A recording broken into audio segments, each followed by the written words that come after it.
네, 시청자 여러분 안녕하십니까, 라이노입니다. 자, 오늘은요 작년에 놓쳤던 작품들, 제가 리뷰를 하지 않은 작품들 워낙 많지만 그 중에서 이건 꼭 한번 얘기하고 넘어가야 되겠다 싶은 작품이 있어서 지금 시국과 상관없이 이야기를 좀 나눠보려고 합니다. 바로 서브스턴스라는 영화예요. 서브스턴스는 이제 워낙 많은 분들이 보셨을 것 같은데, 독립예술영화에서 사실 10만 명을 넘기는 것만으로도 진짜 기적 같은 일이다, 이런 얘기를 하는데, 서브스턴스는 지금 20만이 넘었습니다. 그 정도로 많은 사람들의 사랑을 받는 작품이기도 하고, 그만큼 또 충격적인 영화기도 하죠. 2024년에 나온 영화 중에서 가장 충격적인 영화다, 이렇게 얘기를 하는데, 저는 뭐 일정 부분 동의하는 바가 있습니다. 그래서 서브스턴스 이야기를 좀 해볼게요. 당연히 스포일러 있으니까 이제부터 좀 조심하시고요.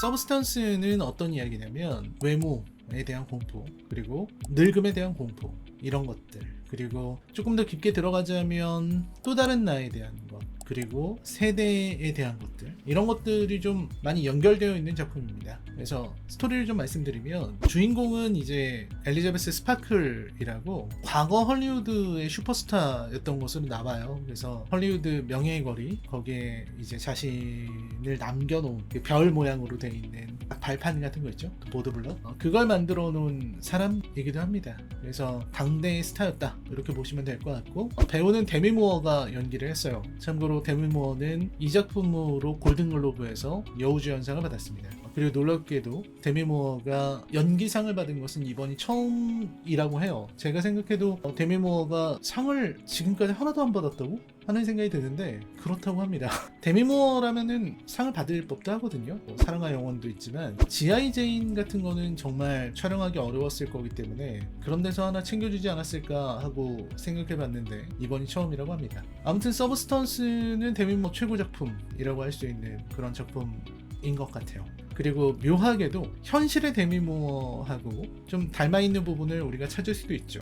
좀 이거는 야비한 해석이긴 하지만, 그리고 좀 슬픈 해석인데, 어쨌든 데미 무어도 나이가 이제 많이 먹었으니까 나이가 많이 먹은 중년 여배우가 가지게 되는 그런 감정은 무엇일까 하는 것들을 생각해보게 되는 그런 영화이기도 합니다. 아무튼 이 엘리자베스는 스파클이라고 할게요, 이제부터. 스파클은 지금은 에어로빅 강사를 하고 있어요. 그러니까 방송에서 이제 에어로빅을 하는 방송인 거예요. 근데 이 방송도 되게 의미심장해요. 왜냐면 이 에어로빅 방송이라는 게 사람들한테 몸매 관리를 하라고 하는 방송이란 말이에요. 그러니까 조금 더 몸매를 관리하세요, 좀 더 열심히 노력하세요, 더 아름다운 자신이 되세요, 아름다운 자신이 돼서 자신을 더 사랑하세요, 이런 메시지를 던집니다. 그리고 이제 손바닥으로 키스를 날리는 그런 모습을 보이면서 방송이 끝나죠. 과거의 최고의 스타였던 스파클이 이제는 시간이 지나서 에어로빅 방송 하나를 계속 진행을 하면서 연명하고 있는, 연예인 생활을 이어가고 있는 그런 상황이라고 보시면 돼요. 돈이야 많이 있겠지만 돈이 문제는 아니죠. 그런 상황에 이제 엘리자베스 스파클이 화장실을 가려고 했는데 여자 화장실이 공사 중이야. 그래서 남자 화장실을 들어가거든요. 남자 화장실 잠깐 이용하는데 거기에 이제 중요한 인물이 등장합니다. 하비라는 인물인데 방송국을 총괄하는 그런 사장 같은 사람이에요. 근데 이 사람이 들어와서 스파클이 화장실에 있을 거라고 생각 안 하니까 전화기로 얘기를 합니다. 엘리자베스 스파클이 너무 늙어서 이제 못생겼어, 예전처럼 아름답지 않아, 섹시하지도 않고, 나는 좀 더 아름답고 젊고 섹시한 여자를 원해, 이렇게 얘기를 해요. 관객들은 더 이상 스파클에게서 아름다움을 찾지 못한다. 그 얘기를 정말 엄청나게 뱉어내거든요. 그리고 이제 보면은 하비라는 인물이 등장할 때 항상 굉장히 좀 과장된 광각으로, 그리고 그가 말하는 어떤 입모양, 이런 것들을 굉장히 중요하게 보여줘요. 이 뒤에서도 얘기하겠지만 영화에서 먹는 장면을 그릴 때 그 먹는 장면이 표현하는 것들이 있기 마련이죠. 예를 들어서 먹는 장면에서 욕망을 드러내려고 한다든지, 혹은 이 먹고 있는 입을 보여주면서 그 사람의 어떤 위치 같은 걸 보여주기도 하고요. 그 사람의 지금의 감정을 보여주기도 하고, 그리고 더러움을 보여주기도 하죠. 그러니까 사실 우리가 무언가를 먹는 행위는 굉장히 사람에게 어떤 만족감도 주고, 우리가 먹방 보는 이유가 그거잖아요. 누가 복스럽게 먹는 거 보고 나도 먹고 싶다, 이렇게 식욕이 돋기도 하고. 그런데 기분이 좋아지는 먹방이 있지만 그 입만 클로즈업을 해서 입을 이제 굉장히 강하게 클로즈업을 해서 이 안에서 음식물이 계속해서 막 씹히고 음식물이 막 섞이고 하는 것들을 혀의 움직임과 함께 클로즈업해서 보여준다고 생각해 보세요. 그럼 더러움을 느낄 수 있거든요. 네, 이 영화에서는 그런 식으로 하비의 입을 표현을 합니다.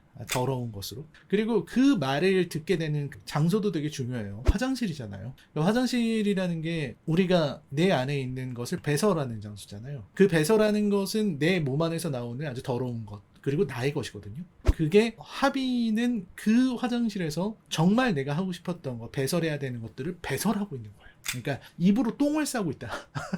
이렇게 말할 수 있을 것 같아요. 정말 똥 같은 말이죠. 근데 어쨌든 그 말이 이제 사람에게 나라가 박힙니다. 하비의 말은 진심이었으니까. 그리고 그 말을 들은 스파클은 마음이 안 좋을 수밖에 없고, 그 안 좋은 마음으로 운전을 하다가 자기가 걸려있는 자신의 포스터를 떼어내는 모습을 보고 있다가 사고가 나게 되죠. 그러면서 이제 모든 문제가 생겨요. 사고가 났는데 기적적으로 몸은 건강했고, 그리고 척추가 아주 좋다는 남자 간호사의 이상한 말을 듣게 됩니다.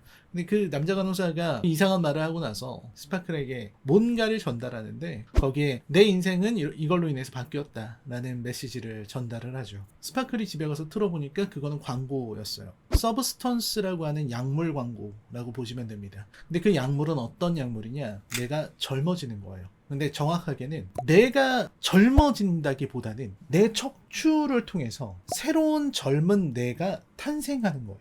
그러니까 척추로 사람을 낳는다고 보시면 돼요. 이거는 영화관에서 보셔야 됩니다. 이 제 말만 들어서는 잘 상상이 안 될 수 있는데, 척추가 열리고요. 등이 이렇게 세로로 갈라지면서, 세로로 쫙 찢어지면서 거기에서 하나의 사람이 이렇게 쓱 나온다고 보시면 돼요. 껍질을 벗고 나오듯이. 그러면서 내 몸은 그대로 있고 새로운 몸이 태어나는 겁니다.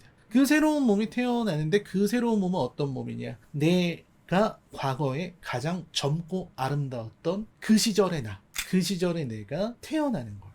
그리고 일주일의 시간이 주어집니다. 그러니까 몸이 두 개가 있고, 스파클 그리고 새로 태어난 수, 이 둘은 정신을 공유하는데 일주일에 한 번씩 몸을 바꿔요. 그러니까 몸이 교대가 되는 겁니다. 외모지상주의처럼.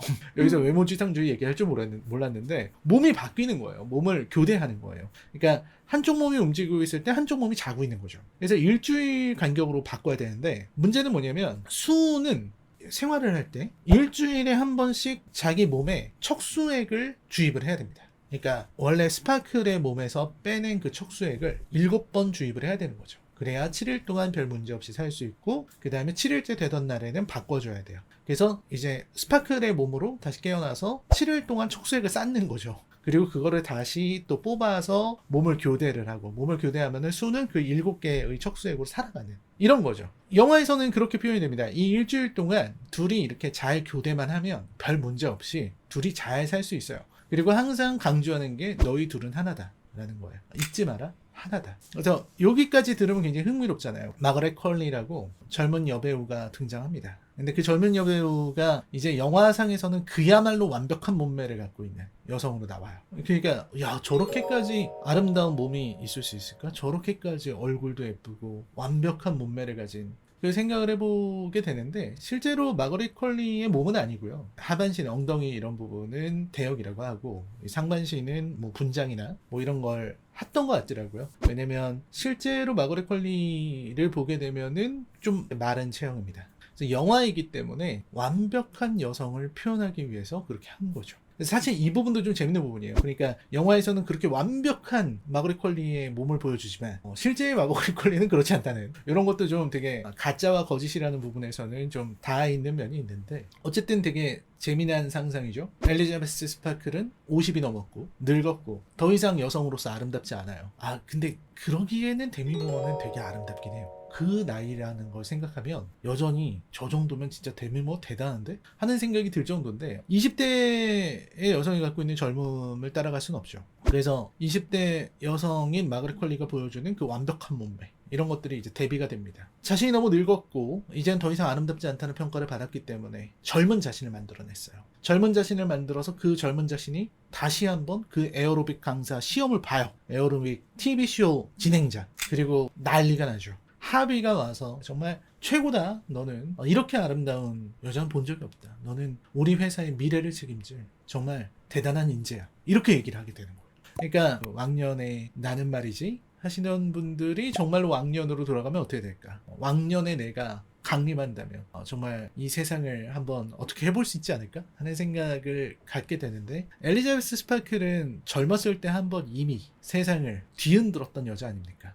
그러니까 자신이 생길 수밖에 없고, 그래서 수가 등장하게 되는 거죠. 영화의 이야기는 그런 식으로 이어집니다. 이제 수는 너무나도 자신의 아름다움에 취해서, 그리고 젊기 때문에 수의 몸으로 움직이게 될 때는 자꾸만 규칙을 어겨요. 첫 번째는 트로이라고 섹시한 남자친구인 거죠. 그 섹시한 남자랑 밤을 보내기로 했는데 7번째 되는 날, 몇 시간 지나도 상관없겠지? 오늘 거사만 치르고 뭐 이런 느낌이었을 수 있죠. 둘이 로맨틱한 밤을 보내려고 하는데 이 행위를 시작하려는 순간에 코피가 뚝뚝 떨어져서, 일주일이니까 당장 바꿔야 돼요. 근데 척수액이 없으면은 당장 막 움직일 수도 없고 막 몸이 막 무너져 내릴 것 같은 거예요. 위기 상황에 처하니까 이때 수가 어떤 선택을 하냐면, 자신의 늙은 몸 스파클의 척추에 주사를 꽂고 하루치를 더 꺼냅니다. 그래서 자기에게 주사를 하고 더욱더 아름다워진 모습으로 그 남자랑 좋은 밤을 보내죠. 그리고 나서 다음날에 몸을 다시 바꿔서 스파클이 일어나게 되는데, 스파클의 손가락이 엄청나게 늙게 되죠. 거의 썩는 정도로 늙게 돼요. 이 움직이는 게 가능한가 싶을 정도로 엄청나게 늙어지게 됩니다. 이게 그 대가예요. 하루 척수액을 초과로 쓴 대가. 그리고 이거는 아무리 전화를 해도 바꿔주지 않습니다. 이 문제로 일어난 일은 절대로 돌아오지 않아요. 그래서 어떻게 보면 이름이 트로이인 것도 저는 되게 여러 가지 의미가 있다고 생각하는데, 트로이의 목마인가? 이런 생각도 드는데, 왜냐면 파국을 예고한 거잖아요. 그러니까 수가 스파클의 몸에서 빼냈어요, 촉수액을. 그래서 자기가 그거를 한 번 남용을 했어요. 여기서부터 파국은 예고되는 거죠. 왜냐면 한 번 그렇게 할 수 있다면 2번도 할 수 있고 3번도 할 수 있거든요. 왜냐면 수의 몸으로 움직이는 엘리자베스는 스파클의 몸에 있던 엘리자베스보다 훨씬 더 고양감을 느낄 수밖에 없습니다. 어떤 전능감, 만족감, 이런 것들을 느낄 수밖에 없어요. 굉장한 자만심, 고양되는 정신, 이런 걸 가질 수밖에 없다고 봐요. 그렇기 때문에 항상 실수할 수밖에 없습니다. 반면에 그러면 그 스파클은 어떠냐? 스파클은 복수를 하기라도 하듯이 계속 먹어요. 먹는 걸 많이 보여주거든요. 근데 이게 되게 여러 가지 의미가 있을 수 있는 것 같아요. 하비도 그렇게 먹는 장면을 강조하거든요. 근데 하비라는 캐릭터가 어떤 캐릭터냐면, 자신의 목표를 달성하기 위해서는 수단과 방법을 가리지 않는 사람, 그리고 어떤 여성을 착취의 대상으로 바라보는 사람, 그게 하비잖아요. 그 하비를 표현하는 방법이 먹을 것에 집착하고 먹는 모습을 많이 보여주는 거였어요. 그리고 하비가 이제 스파클한테 은퇴해서 잘 먹고 살라고 하면서 준 게 이제 요리책이었고요. 그래서 그 요리책을 받고 나서 엘리자벳은 굉장히 많은 음식을 먹게 되죠. 특히 닭고기 같은 거, 그런 걸 막 먹는 모습을 보여주는데, 그것은 엘리자베스 스파클이라는 사람이 자신의 욕망을 위해서 뭐든지 할 수 있는 서브스턴스를 쓸 수 있는 그런 사람이 되었다는 것을 의미하기도 해요. 또 한편으로는 이 그 닭고기의 모습이 굉장히 말라붙어 있는 모습이잖아요. 그 말라붙어 있는 모습으로 표현한 것 자체가 어떤 엘리자베스의 모습을 표현한 것이기도 하다. 그래서 정말 지저분하게 먹고 남은 잔해, 누군가가 와서 다 먹어치우고 껍질만 남은 존재, 그게 자신이에요, 엘리자베스 스파클. 근데 그 자신은 누가 만들었어요? 내가 만든 거야. 엘리자베스 스파클이 그렇게 남들이 다 살코기랑 이런 걸 다 뜯어먹고 이제는 껍질과 뼈밖에 남지 않은 존재라고, 엘리자베스 스파클이 스스로가 스스로를 그렇게 만들었다. 이게 제가 생각하는 해석입니다. 그래서 음식에 대한 표현은 그렇게 봐야 될 것 같고, 그래서 수는 그거를 혐오할 수밖에 없죠. 그리고 아까 말씀드린 것처럼 수는 계속해서 선을 넘게 됩니다. 마지막에는 진짜 제대로 선을 넘게 되는데, 엘리자베스 스파클과의 어떤 갈등, 그리고 자신의 몸에서 뼈가 나오는 그런 상황, 이런 장면들이 있어요. 그런 장면들 때문에 이제 더 이상 엘리자베스에게 몸을 넘겼다가는 서브스턴스를 종료해서 자기가 없어질 수도 있겠다는 생각을 하게 됩니다. 그래서 이제 몸을 되찾고 나서는 다시는 돌아가지 않으려고 하죠. 그래서 걔의 몸 안에 있는 것들을 엄청나게 뽑아내요. 엄청나게. 그러니까 한 번, 2번만 뽑아내도 다리 한쪽을 못 쓰게 되고 이렇게 됐는데, 한 달 정도 계속 뽑아낸 것 같아요. 그의 등에서 더 이상 안 나올 때까지. 그러니까 이유는 간단합니다. 왜냐면 다음 주에 보고 촬영이 있기 때문에 이건 내가 해야 되니까. 그 다음에 내가 무슨 촬영 있고 그리고 연말 행사, 이거는 내가 꼭 나가야 되니까. 그게 우리들의 꿈이니까 나는 그 꿈을 이루기 위해서는 잠깐 몸을 조금 더 쓸게 하면서 남용을 해버린 거죠. 그 남용의 결과로 엘리자베스 스파클의 몸으로 돌아갔을 때 스파클은 이미 괴물처럼 돼버렸어요. 이제 이 모든 일을 끝내려고 합니다. 그래서 종료하겠다 선언을 하고 종료 물질을 받아내요. 그 종료 물질은 까맣게 된 색인데 그 까만 거를 주입을 하고, 근데 그 중간에 이건 아니야 생각이 바뀌어서 다시 한번 수를 깨우게 되거든요. 그때 원래는 내 몸에서 수의 개로 이렇게 넘어가면서 스파클이 잠들고 수로 깨어나야 되는데 동시에 깨어나는 사태가 벌어집니다. 여기서부터 둘은 아예 달라져 버린 거죠. 왜냐면 종료를 썼기 때문에 그렇게 된 것으로 보여요. 이제 수하고 스파클은 달라요. 그럼 어떻게 되겠습니까? 둘은 싸울 수밖에 없는 거예요. 왜냐면 서로가 서로를 부정하고 있기 때문에. 그렇게 수는 스파클을 죽여버립니다. 그리고 자기 혼자 살아갈 수 있을 거라고 믿었지만 원본이 없는 수는 스스로 견딜 수가 없어요. 그래서 몸이 조금씩 무너져요. 이빨이 빠지고 손톱이 떨어지고요. 그 상황에서 더 나은 내가 필요해지죠. 더 나은 내가 필요할 때 서브스턴스를 다시 한번 씁니다. 그러니까 원본인 엘리자베스 스파클이 더 나은 내가 필요해서 서브스턴스를 사용했고, 그 서브스턴스를 통해서 태어난 몸인 수가 더 나은 나를 필요로 해서 서브스턴스를 쓰는 순간에 괴물, 몬스트로 엘리자수가 태어나죠. 엘리자수가 태어나고 나서부터는 충격적인 장면이고, 이 영화를 보신 분들은 모두가 다 충격을 받았을 거예요. 무대에 엘리자수, 괴물 그 자체죠. 그 괴물인 엘리자수가 올라가고 그 자리에 모인 관객들에게 피를 뿜어내는, 마치 소방호수로 뿜어내듯이 피를 쫙쫙 뿌리고 자기는 정말 얼굴만 남아서 그렇게 명예의 거리 위에 딱 떨어지게 되는 그 장면이 진짜 너무나도 충격적인데, 여기서 이제 조금씩 해석을 하면서 말씀을 드리도록 하겠습니다. 일단 좋은 장면들이 되게 많았어요. 결국은 이 영화는 자기 혐오에 대한 이야기고, 그리고 아름다움에 대한 이야기고, 빼앗긴 젊음에 대한 이야기잖아요. 내가 젊어질 수 있다면 여러분들은 선택하시겠습니까? 그러니까 지금처럼 새로운 내가 태어난다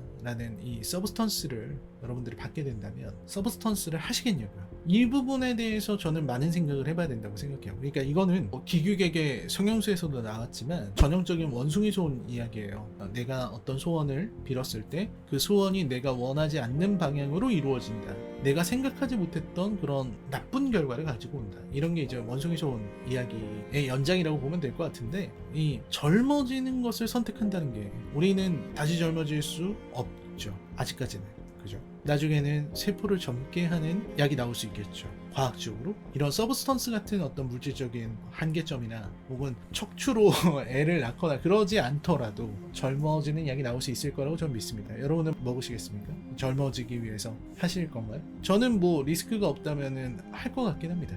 그 이유가 있는데, 일단 저는 그렇게 생각해요. 물론 제가 아직 젊다고 생각해서 그렇겠지만, 젊었을 때의 저 20살, 21살 이 시절에 제가 가지고 있는 메리트가 그렇게 크지 않다고 생각해요. 그러니까 물론 지금보다 훨씬 젊고 생각도 좀 더 빠르게 전환되고 오락도 더 잘하고 뭐 이런 것들도 있겠지만, 그렇게 젊었을 때 저의 육체가 그립거나 하진 않거든요, 아직은. 근데 그거는 제가 어디까지나 남성이기 때문에 가질 수 있는 생각이라고 생각해요. 왜냐면 아무래도 이 사회적으로 여성에게 요구되는 것들이 훨씬 더 다르기 때문에, 그리고 이 작품은 여성 감독이기 때문에 할 수 있는 얘기가 되게 많았다는 생각이 들어요. 자, 그럼 바꿔서 생각을 해보자고. 굳이 제 예를 들지 않더라도 만약에 나는 젊어질 수만 있다면 뭐든지 할 수 있어 라는 생각을 가지신 분들이 있다면, 그거를 우리가 어떻게 바라봐야 되는 걸까? 실제로 우리가 갖고 있는 공포 중에 하나거든요. 그러니까 늙어감으로 인해서 내가 가지고 있는 것을 다 잃어버릴지도 모르겠다라는 그런 공포, 그리고 지금 늙어 있는 내가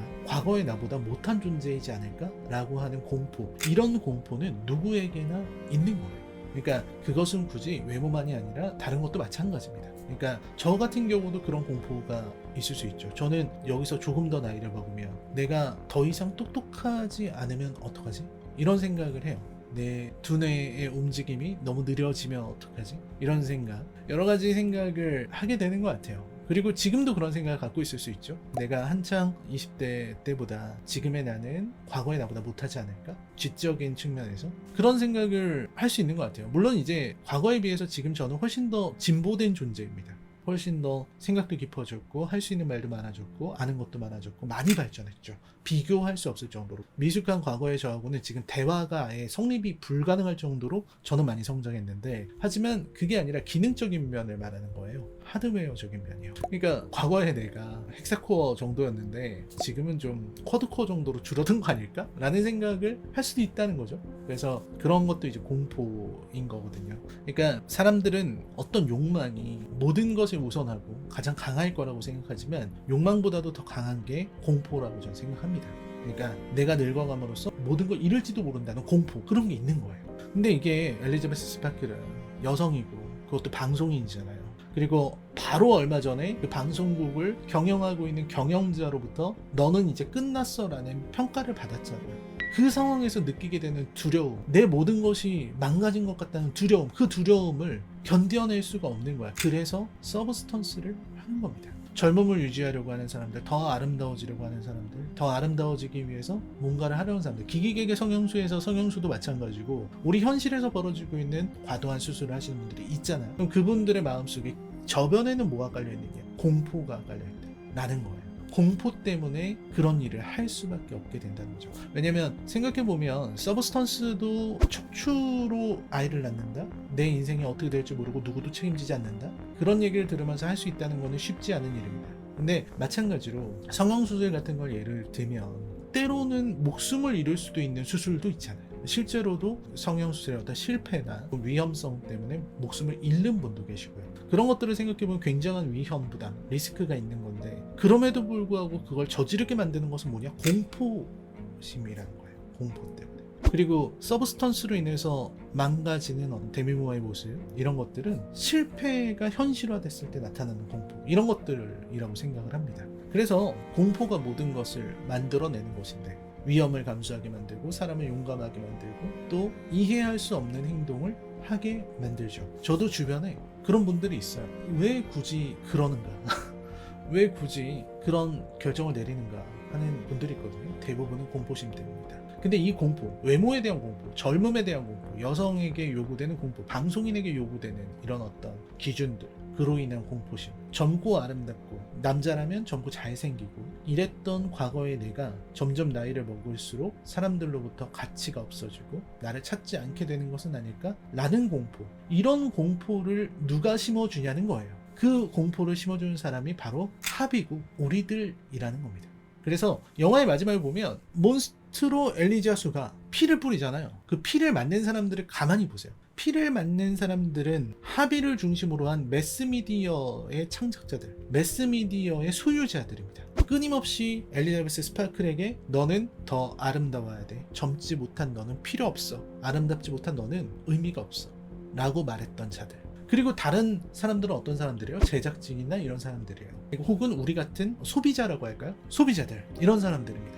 우리들 너무 쉽게 사람들의 어떤 외모, 특히 연예인의 외모라든지 이런 것들에 대해서 우리가 평가를 하잖아요. 우리는 그렇게 평가하길 좋아하고 우리가 하는 그 평가 때문에 사람들이 공포를 느끼고 말라 죽어간다. 이런 거죠. 중간에 엉덩이에서 뼈가 나오는 장면, 그 장면을 가만히 보면요. 그 아름다운 수가 에어로빅 방송을 찍고 있어요. 촬영장이죠. 거기서 수를 소비하는 방법, 그리고 수를 대하는 방식을 우리가 다시 한번 생각해 볼 수 있어요. 카메라로 수의 모든 것을 일거수일투족을 보고 있다가 엉덩이 부분이 조금 이상한데? 라고 얘기를 해요. 그리고선 그 카메라를 이렇게 느릿느릿 이렇게 한 프레임 하나하나 이렇게 돌려보면서 어디가 이상한지를 모든 스태프들이 와가지고 이렇게 팔짱 끼고 봅니다. 어디가 이상하지?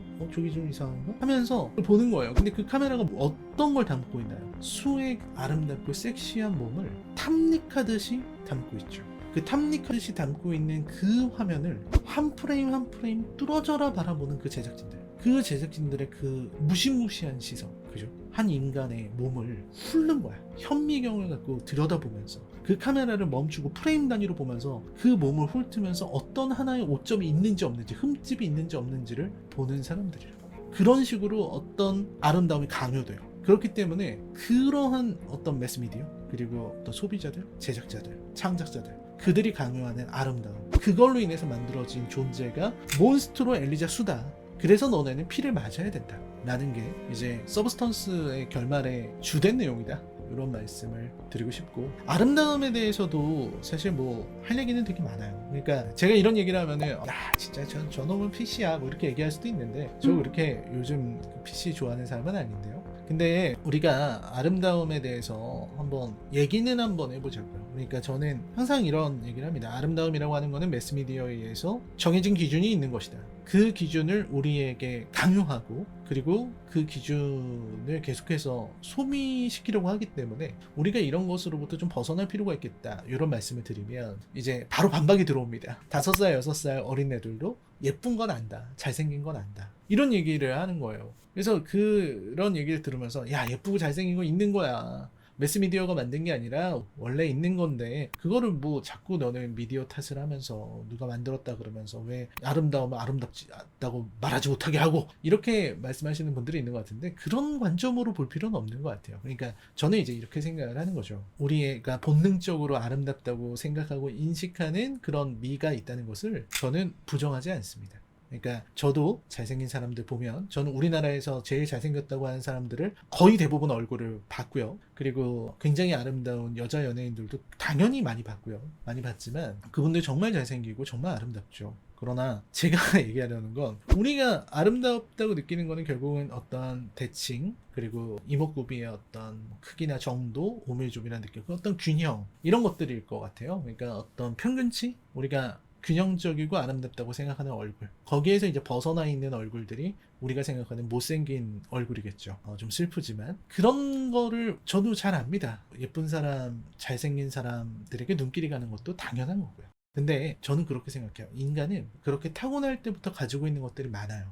아름다움은 이런 것이고 그리고 나에게 불편한 것은 싫고 그리고 나한테 좋아하는 거 혹은 나를 이렇게 행복하게 해주고 즐겁게 해주는 것은 좋고 그렇잖아요. 근데 우리는 우리에게 처음에 주어진 조건, 그러니까 인간이 처음에 타고나면서부터 가지고 있는 그 조건을 벗어나야만 좋은 인간이 된다고 저는 믿습니다. 그렇게 배웠고요. 그러니까 뭐 우리가 유교 얘기를 하면 결국은 자기 자신을 극복해내야 되는 거잖아요. 예로서 자기 자신을 잘 다루고 나 자신을 극복해야 되잖아요. 그렇지 않습니까? 그러니까 우리가 자기 자신을 수기치인하지 않으면 안 돼. 극기복례를 해야 된다는 거죠. 그러니까 내가 가지고 있는 어떤 인간으로서 타고난 그런 것들을 계속해서 극복해내고 그것을 가리고 그리고 더 나은 내가 되기 위해서 나를 극복하는 그게 저는 필요하다고 생각합니다. 사람들은 타고난 기질이 있잖아요. 내가 싫다고 해서 사람들 막 때리면 되나요? 내가 먹고 싶다고 해서 마구 먹어도 되나요? 내가 욕심이 생긴다고 해서 남의 물건을 탐해도 될까요? 그러지 않잖아요. 그러한 우리가 가지고 있는 기본적인 어떤 욕망이나 이런 것들을 극복하게끔 배워왔다고요. 그래서 끊임없이 내 안에 있는 나쁜 것들을 가라앉히고 좋은 것들을 배우려고 해야 돼요. 그리고 그것들은 대부분 우리의 욕망이나 우리가 좋아하는 것과는 다른 것들이 많죠. 참고 인내하고 견뎌야 되는 것들이죠. 잘 참고 잘 인내하고 견뎌내고 하면서 우리는 좋은 인간이 되는 거잖아요. 그렇잖아요. 대부분의 사람들이 그렇게 삽니다. 아름다움도 그런 것 같아요. 우리가 가지고 있는 아름다움이 있죠. 하지만 그런 아름다움만을 추구하는 사람이 되어서는 안 된다. 그러한 어떤 아름다움에 대한 열망이 우리 모두에게 있지만 그렇지 않은 것 사이에서도 아름다움을 찾아낼 수 있었을 때 그래서 다른 개체들 그리고 어떤 다른 사람들의 어떤 고유한 개성이나 이런 것들에 진정한 아름다움이 있다라고 깨달을 수 있는 거 그게 이제 제가 볼 때는 조금 더 나은 방법이지 않을까라고 생각을 합니다. 차은우 잘생긴 거 알잖아요. 누가 모릅니까? 하지만 모든 사람이 차은우가 될 수는 없는 거죠. 그 하나의 아름다움만을 강요할 수는 없는 거라고 생각해요.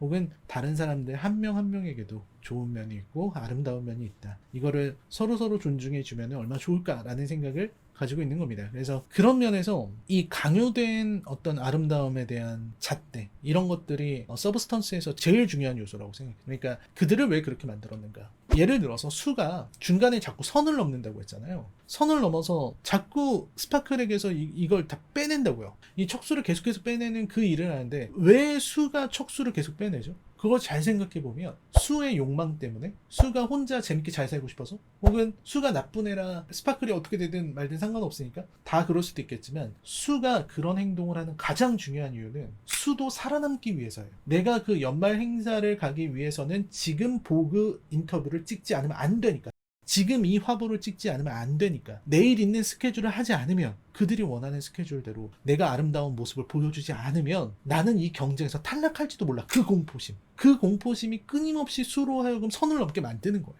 그러니까 이 영화의 가장 중요한 빌런 악당, 악마는 합의로 대변되는 매스미디어의 창작자 그리고 그것을 보고 있는 우리들 이라고 생각을 합니다. 이 서브스턴스는 할 얘기가 너무 많기 때문에 더 얘기할 수 있겠지만 영상이 너무 길어지는 것 같아서 좀 줄여서 하고 싶은 말을 좀 더 하자면, 일단 엘리자베스 스파클에게는 한 번의 기회가 있었습니다. 이게 뭐냐면 프레드죠. 프레드가 만나자고 전화를 하잖아요. 전화번호도 알려주고요. 물론 그 전화번호를 알려줄 때 진흙탕에 떨어뜨리죠. 그것도 되게 재밌었어요. 그러니까 왜 진흙탕에 떨어뜨렸을까? 이런 거 보는 재미가 있잖아요. 이 영화는 그런 거 보는 재미로 하는 거예요. 이거를 왜 그렇게 표현을 했을까, 감독은. 막 이런 걸 생각하게 만드는 게 이 영화를 즐기는 하나의 방법이라고 생각을 합니다. 저는 이제 그렇게 보죠. 프레드가 엘리자베스 스파클을 만나서 신기해하고 하는 거는 되게 자연스러운 반응이에요. 진짜는 엘리자베스에게 접근한 프레드가 뭔가 서브스턴스랑 관계가 있지 않나 굉장히 흥미롭게 말씀하시는 분도 있어서 저도 되게 경청했었던 기억이 있는데, 어쨌든 제가 생각하는 건 프레드가 엘리자베스 스파클에게 너 진짜 아름답다, 너 여전히 진짜 너무 예쁘구나 할 때 그 모습은 과거의 친구였지만 슈퍼스타가 돼버린 엘리자베스를 향한 어떤 찬사이자 그런 모습일 수 있을 것 같아요. 그리고 프레드는 엘리자베스가 진짜로 아름답다고 생각하는 것 같아요. 그래서 그런 말을 했겠죠. 근데 그때 엘리자베스는 그래 전화번호 좀 줘봐 라고 얘기를 했고 전화번호를 주는데, 하필이면 그 전화번호를 적은 쪽지가 진흙탕으로 떨어져. 여기서 이 진흙탕으로 이 종이가 떨어졌다는 거는 그 아름다움을 말하고 있는 프레드를 바라보는 엘리자베스의 심정인 것 같아요. 그러니까 믿기 쉽지 않은 거지. 이게 더럽혀져 있는 거죠. 말 자체가 오염돼 있다고 생각을 하는 거예요. 그렇게 받아들이게 되죠. 이 작품에서 제일 좋은 장면이 엘리자베스가 프레드에게 전화하고 만나라고 하려고 하는 그 장면이 전 이 작품의 진짜 최고의 명장면이다라고 생각을 합니다. 이 명장면이 많은 영화에서 말이죠. 그 이유가 뭐냐면, 일단 엘리자베스가 전화를 한 이유는 자기도 사랑받는 감정을 느끼고 싶었기 때문이잖아요. 그죠? 이게 되게 슬픈 거 아닙니까? 엘리자베스는 대중의 사랑을 폭넓게 받았던 사람이고, 지금 순수하게 자신을 아름답다고 말해주고 있는 프레드라는 친구가 있고, 그래서 사랑받고 싶었던 거예요. 사랑받고 싶었기 때문에 그를 만나기로 한 거죠. 그리고 화장을 합니다. 여기까지 되게 좋았다고 생각해요. 그리고 만약에 엘리자베스가 가서 프레드를 만나고, 프레드랑 뭐 잘 필요는 없겠지만 어떻게 될지는 뭐 감독이 정하는 바에 따라서 다르겠지만, 어쨌든 그를 만나고 자기가 여전히 사랑받는 여성이고 여전히 누군가의 눈에 아름답고 그렇다는 걸 확인했다면, 저는 그 상황에서 끝냈을 거라고 생각해요. 서브스턴스를. 그럴 수 있는 유일한 기회가 프레드였다고 생각하는 거죠. 근데 나갈 수 없어요. 데미 무어도 아름답지만 계속해서 화장을 계속 고치잖아요. 화장을 고쳐서는 안 됐어. 그냥 어느 정도 하고 나갔어야 되는데 어느 정도가 안 돼요. 왜냐면 지금 내 옆에는 너무나도 아름다운 20대 때 그 젊고 아름답고 찬란했던 내가 있잖아요. 지금 거울 속에는 50대의 내가 있어. 그 20대의 모습처럼 돌아가기 위해서 화장을 하지만 안 되는 거예요. 근본적으로 돌아갈 수 없는 부분이 있으니까 자기 얼굴을 구겨버리죠. 거기서 그 자기 혐오가, 그 구겨버리는 그 마음이, 저는 표현이 너무 잘 됐다고 생각해요. 이거야말로 어떤 여성 감독이 표현할 수 있는 어떤 감성의 극대화가 아닐까? 그 정도의 어떤 디테일을 그려내는, 데미 무어가 그 얼굴 구기는 장면에서 정말 너무 힘들었다고 하는데 그 장면이 정말 너무 인상적이죠. 전달하는 바도 많고요. 저는 여전히 그것도 물론 공포라고 생각해요. 그러니까 내가 프레드를 만나지 못할 이유는 없어요. 사실 프레드는 뭘 하는 애든 뭐든 간에 이쪽은 왕년의 할리우드 슈퍼스타잖아요. 못 나갈 이유가 뭐가 있습니까? 그죠? 못 나갈 이유는 전혀 없는 거예요. 가서 충분히 말을 할 수 있고 충분히 그에게 보여주기에는 너무나도 멋진 모습이라고요. 데미 무어의 모습은. 근데도 나갈 수가 없는 거예요. 그게 인간의 마음속에 있는 공포의 무서움입니다. 데미 무어 정도 되는데도, 엘리자베스 스파클인데도 자기 얼굴을 마구 구겨버리고 밖에 나가지 않게 되는, 그러면서 헛된 망상 같은 20대의 나를 갈망하는, 그게 이 영화가 보여주는 가장 큰 비극적인 장면이면서 또 굉장히 인상적인 부분이었다. 제일 제가 멋지다고 생각했던 장면이었습니다. 나머지들도 되게 좋았어요. 너무나도 추한 몰골이 되고 나서 마지막이죠. 죽기 전에 자기의 큰 포스터라고 해야 되나요? 액자를 이렇게 보면서 뭔가 한탄하는 것 같은 그 스파클의 모습을 보면서 다들 그런 생각 하잖아요. 아니 저렇게 이쁜데 그냥 하지 말지. 저렇게 이쁜데 왜 그랬을까? 왜 그랬냐고요? 무서우니까요. 그렇게 늙어가는 자기 자신이 모든 것을 잃어버릴 것만 같은 스스로가. 그래서 저는 뭐 그런 생각을 합니다. 이거를 어리석음이라고 하는 걸로 풀고 싶진 않아요. 인간에게는 누구나 다 공포가 있기 때문에 그 공포심 때문에 혹은 그 공포와 갈망 때문에 무너져버린 사람을 어리석다, 헛된 아름다움을 추구하다가 저렇게 무너지는구나 어리석은 자요, 이런 식의 어떤 얘기를 하고 싶지는 않습니다. 저는 그거는 되게 도움되지 않는 그런 이야기라는 생각이 들고, 그것보다는 우리 모두가 그런 두려움 때문에 혹은 그렇게 끊임없이 아름답기를 강요하고 쓸모있는 존재이기를 강요하는 이 세상 때문에 나 스스로가 거기에 침전되어 가고 있지는 않은가? 내가 거기에 물들어가고 있지는 않은가? 이거를 좀 돌아봐야 된다고 생각해요. 나는 어떤 것을 위한 수단이어서는 안 되고 우리는 스스로가 목적이어야 되잖아요. 그죠? 그리고 세상에 쓸모있는 존재가 되려고 하기보다는 나다운 존재가 될 수 있어야 된다고 생각합니다. 그래야 좀 늙어가는 나의 모습이라거나 그리 멋지지 않는 나의 모습도 받아들이고 살 수 있는 것이 아닐까. 중요한 거는 남들이 바라보는 내가 아니라 내가 바라보는 나라는 거를 한 번 더 생각해 보게 됐어요. 그리고 세상 모든 사람들이 엘리자베스 스파클에게 아름다움을 강요하고 그녀를 착취하려고 들고 수의 모든 것을 착취하려고 드는 것 같았지만 마지막에 청소하는 청소부를 한 번 더 보게 돼요. 그 청소부는 엘리자베스 스파클에게 아무 관심도 없다는 듯이 그녀의 발판이 있는 곳을 지나가지만 밟지 않고 지나갑니다. 저는 좀 그런 생각을 했어요. 초반에는 다 밟고 지나가는 사람들, 음식 떨어뜨리는 사람들을 보여주잖아요. 엘리자베스에게 조금의 존중도 없는 사람들. 그러나 마지막에 밟지 않고 넘어가는 사람은 어느 정도의 존중은 있는 사람이다. 근데 그 존중을 해주는 사람은 엘리자베스랑 아무 관계도 없는 그냥 자기 일을 열심히 할 뿐인 그냥 평범한 사람들이었습니다. 그래서 그런 부분에서 많은 것들을 생각하게 만드는 서브스턴스였습니다. 생각보다 좀 길게 녹화를 했는데 하고 싶은 말이 더 많았는데 해석할 게 더 많았는데 다 하지 못한 게 좀 아쉽고요. 저는 다음 영상으로 찾아뵙도록 하겠습니다. 그럼 시청해주셔서 감사합니다. 안녕히 계십시오.